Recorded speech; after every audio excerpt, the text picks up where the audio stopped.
First impressions of Harvey was he was the smallest player in the group, the little cheeky, confident player, very, very good player, and he was also a serious person as well. Harvey really worked hard, really trained hard, and yeah, he knew exactly where he wanted to go in football, even from an early age. I knew that Harvey would get a career in football. You know, at Liverpool, you know, that was his dream. He was a Liverpool supporter. There's times at QPR when he used to have his Liverpool shirt underneath his QPR shirt.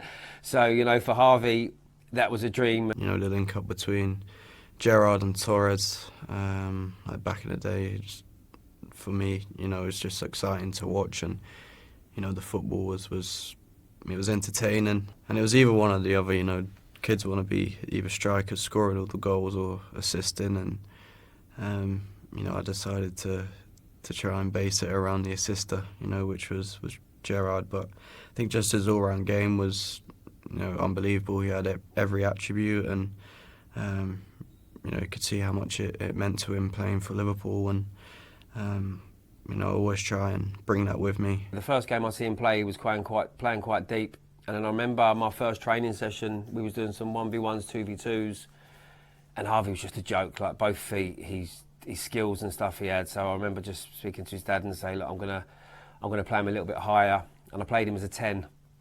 And Harvey, I don't think he was too keen on playing there, but again, he was sensational, and going forward from there, we played him anywhere across the front three. But I quite liked him centrally because he was effective on the ball. He had really good feet, and for someone so small, he had a really good shot on him as well. We played Spurs away, under 10s. We beat them 10-1, and I remember scoring 9 goals and assisting the other. So yeah, I mean, on that moment I was on cloud 9. But this is where my dad comes in, and you know, he's been a massive part of my journey and where I am today as well. So yeah, my dad was in the car and opened the door, got in, big beam, smile on my face. And I think I said something like, "How was that then?" Or something, you know, just something really cheeky. And he was like, yeah, it's good. But I could instantly tell the tone of his voice. And like it half like sent me back a bit, because I thought, like, what have I done? Have I said something? Have I done something wrong? And then he was like, oh, you know, well done on your performance. Done well, blah, blah, blah. But the goal was your fault. And I think for the next half an hour or something, the journey home, like I just sat there in silence, you know, just thinking over that one moment. And yeah, he didn't really say a word to me the whole journey. But I feel like I needed them people, not only my dad, you know, the coaches as well.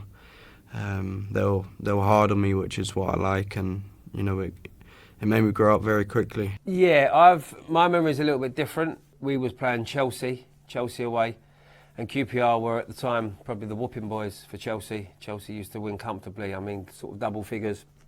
And we was at this one particular game, and I think we was 4-1 down. And I had a little word with Harvey in between one, saying, you know, I need more from you, I expect more from you. He didn't have his best of games, and then he went out and scored 3 goals, and we ended up drawing the game 4-4, which was the only time in my time at QPR that we'd got anything out of Chelsea, and he was just sensational. I'll never forget the Chelsea coach come over to me after the game, and he was like, "Who's that kid?" And I was like, "Oh, that's the same kid that's been here for the last 2 years, but you know, he's the one that's now sort of stepping up." So as games go, that one was, yeah, he was outstanding in that game. We need to be quiet with this player and give him chance for grow up like person and like player too. You was in and around the boys every day. You train with them, like after school or during the day as well. So you know, you could see the talent there. You know, the likes of Matt O'Reilly as well, Fabio Carvalho. You know, the list went on. There were so many great players in there that I could learn off. But especially with them being older as well, you know, a bit more wiser and experienced. So it was, you know, very quick and easy for me to learn the levels I needed to get to. And you know, physically as well, because you're coming up against boys that are, you know, 2 years older than you or 3 years older than you.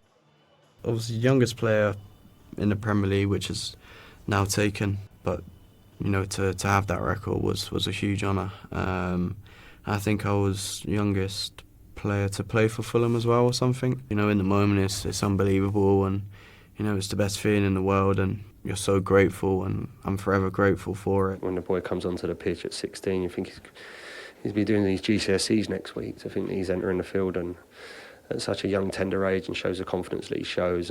He's got a great future here, and we're looking forward to working with him.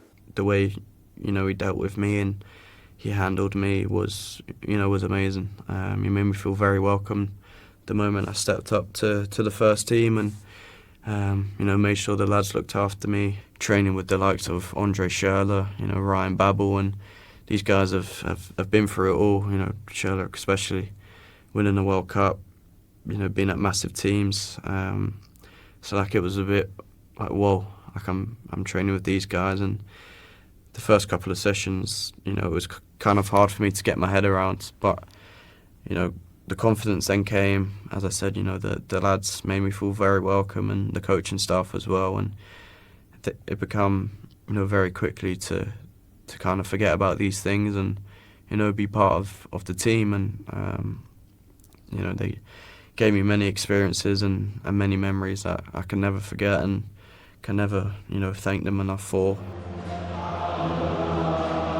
He decided for us we could have gone pretty much everywhere, and he wanted to be part of Liverpool. So now he's here. Now let's work with him. I only knew it was serious with Liverpool until, you know, I was told like I had to leave my family holiday, like fly home immediately and go and have a meeting. So I think that was the point where, you know, I knew things were serious. Like I went to, you know, Madrid, went around the training ground, the stadium and stuff like that, and you know, it was all unbelievable experiences. That, you know, memories as well, and you know, the chance to be able to say I've done that is great.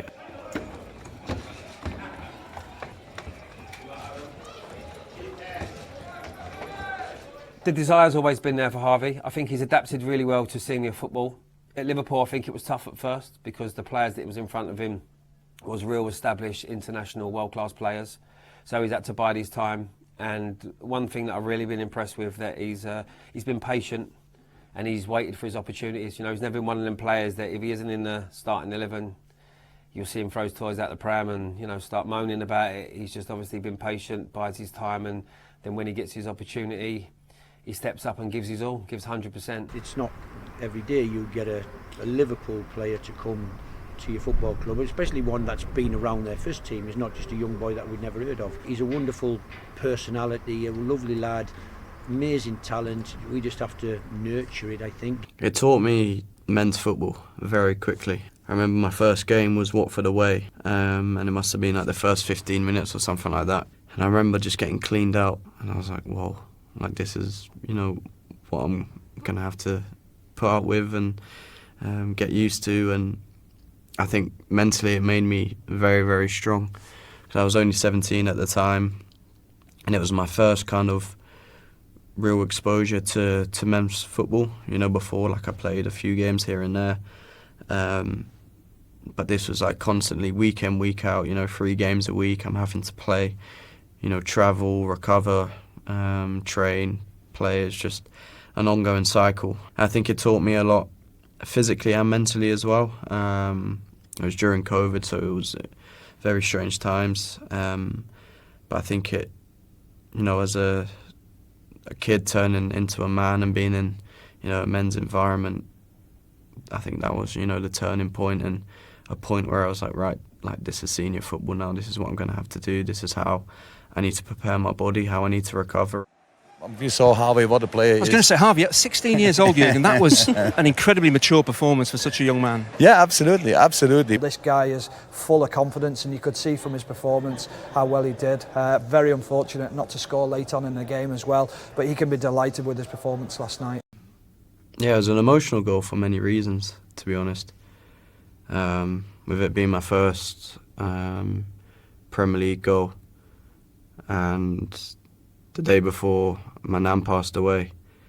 And my mum called me up that morning telling me that I have a feeling you're going to score today. So I think it was, what was it, the 4th minute maybe? Or the 5th minute? So yeah, it was kind of just a weird moment. Like my mum just had that feeling. And especially, doing it for my nan. Like I think the emotion, just got to me, and not many people knew about it. If anything, I had to do it for her. And to score my first Premier League goal in the circumstances, and to win 9-0, it's even better. No, it was okay. It was okay. I think the emotions just got to me a bit, and to score at Anfield is always a dream of mine growing up as a kid. So yeah, I mean, it was an overall great performance from us, and more importantly, we got the 3 points. Football's tough. There's always new players coming in. There's talented players coming from abroad. So you're constantly challenged. You've constantly got to bring your A game. But I think he's good enough to do that, and I think he'll continue to do it. And I think 10 years' time, people will be looking at him going, what a career he's had, what a player he is. You look back at them pictures now, and it drives you on, because you was there as a fan doing like the stadium tours, going to the games as fans, watching it, travelling up from where I used to live, and now I'm in the thick of it. It gives me that hunger and more desire to go out and do as best as I possibly can.